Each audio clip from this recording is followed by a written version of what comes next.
Hello, dear soul. My name is Kate Harmony, and welcome to the Lightbearers Library. In today's journal entry, I want to talk about some ways that we can deal with negative self-talk. Now, you may have heard of most of these, but there's one that actually really surprised me and only came about because of making these YouTube videos. So stick around for that one, but we'll go through the list of things that I've kind of used in my own life and that have worked, but it just keeps being a problem for me, this negative, harsh talk in my head. And apparently this week, journal entries are all about the language that we're using towards ourselves and towards others. So this is just a continuation on a theme. So number one, I think the thing that we can do is to really journal about what's going on for us internally with our emotions and our thoughts. It really helps us to kind of get some separation between us and the words or the story that's going on inside of us. And I find that can really help to just write it all out and to just sort of just put it all on the page, no matter how messy and how angry it is or sad or whatever. I think that can be really, really cathartic, I guess is the word. The second thing is that we can practice mindfulness. This way takes time and practice, but it's worthwhile to do. And there's all sorts of ways of learning mindfulness, but ultimately it's not necessarily about sitting for 5 minutes, 10 minutes, whatever, and just doing nothing. It's about becoming more aware of your own thoughts throughout the day. And what are you saying to yourself about, what's happening in your life?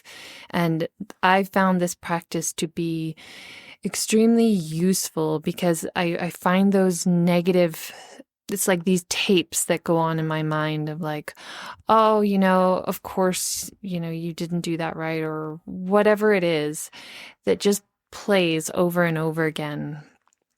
And sometimes plays, old tapes, it'll like something that happens in my day will trigger like old stories about, oh, I'm stupid, or I'm, whatever.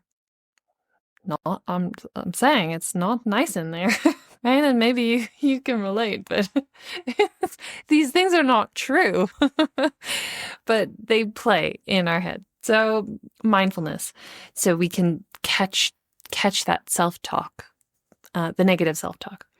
And then I guess we can start flipping it. That's what I've been working on is telling a different story. When we catch ourselves saying something negative, we can change that to a more realistic story or a more kind story.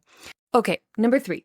So this one we can, is kind of normal. We can share our thoughts and emotions with a friend or a family member, right? And sometimes it can really help us to hear our words outside of ourselves and get some reflection back from who we're telling to. But there can be 2 problems with this. One, a lot of people don't have someone that they feel close enough with to share their deepest fears, anger, sadness, heartbreak, all those things that are just so deep within us. We don't necessarily have people in our lives that we can tell those things to, or or there may be just they don't have the capacity to listen at that time in their life. Maybe they're busy and they can't make time for you, or they don't have the capacity and the resources to take on that emotion or the story or whatever it is that you're needing to share, which leads to number 4, which would be therapy. That's always a good way to start dealing with the negative self-talk. I did some therapy when I was a kid, but that was a long time ago. So number 5 is, you know how they say, you should pretend, like, would you talk to a friend the way that you talk to yourself in your head? And it's like, well, no, obviously. Like, I can be quite mean and rude to myself. It's like, I would never treat someone, I would never talk to someone the way that I talk to myself, right? And so it's a helpful, it's a helpful tool.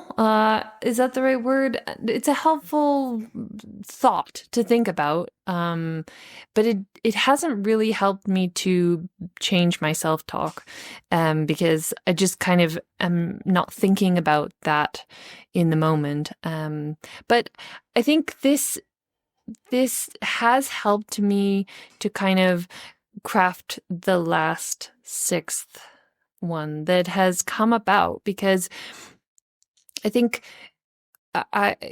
if you put yourself in, okay, if you put your story and you imagine that someone else was telling you their story, no, if someone else was telling you your story, right? So put all of your story in someone else's mouth, and then how would you feel? You'd feel so compassionate and loving, and you'd try and give them a pep talk, and that's helpful with imagination. But with this 6th one, it's only come about because I've started doing these YouTube videos of kind of verbalizing and sharing my thoughts and what I'm thinking about every day. And so what has happened is that when I post a video, I always watch it back before I post it, and I do a little editing or whatever needs to happen. And I'm watching myself tell the story of feeling lonely or down or angry or whatever it is. And it's kind of like externalized myself. I've put my own story outside of myself. So I'm listening and watching myself tell my own story. And if you know what mirror neurons do in our mind, like when we're watching someone do something, or when we're watching someone, our brain is kind of imagining ourselves doing that same thing. So if you're watching someone playing the piano, for instance, it's kind of like your brain is like inside, imagining playing the piano along with them, or if you watch, certain sports, and you're watching, and your mirror neurons will be like, if you're watching, I don't know, speed skating or something, your body will be like, yeah. So if somebody's watching you, they'll sort of see your body moving like a speed skater might. And my husband mentioned that the other day. He was like, you should watch yourself watching you, because it's really funny. And I was like, oh. But what I realized is that over the almost 3 months that I've been doing this, I found myself being much more kind to myself in my head, much more compassionate, because I've spent that time listening to my story and feeling like, oh yeah, that's a bit rough, So it's externalized it and made it separate from me. So my suggestion is that you try it, use your phone to take a little video, express yourself to the camera, and then watch it back. Listen as sort of a separate third party might. Listen to your words and just feel compassion arise within yourself for yourself. I don't know. It's something that's been helping me, and I didn't even realize it was helping.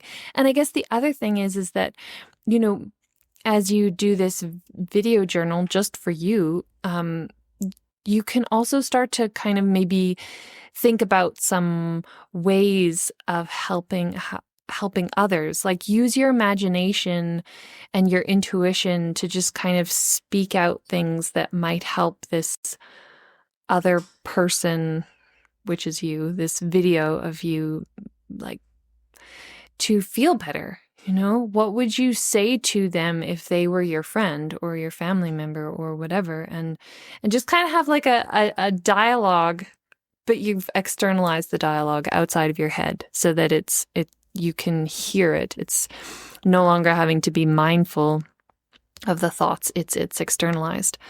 This might be a bit, I don't know. See if it helps. I would love to hear from you if it does. Like, have a video dialogue with yourself. Anyway, it's been helpful for me. So if you found this entertaining, helpful, please give me a thumbs up. And do leave me a comment if you try this. I would love to hear your results and give it some time. I mean, like I said, I've been doing, it's over 50 videos now, and roughly it's under 3 months, but I'm definitely much more compassionate and kind to myself. So give it a try. And please subscribe to the Lightbearers Library. I would love to have you here in this. I see a community being built of just people who want to shine light out into the world, and kindness and enthusiasm and joy for life. We get one precious human life, and you are unique, individual. I love thinking about us as puzzle pieces, snowflakes, whatever your choice of image, but you are unique. And I'm sending you so many blessings. Signing off for today, XOXO, Kate.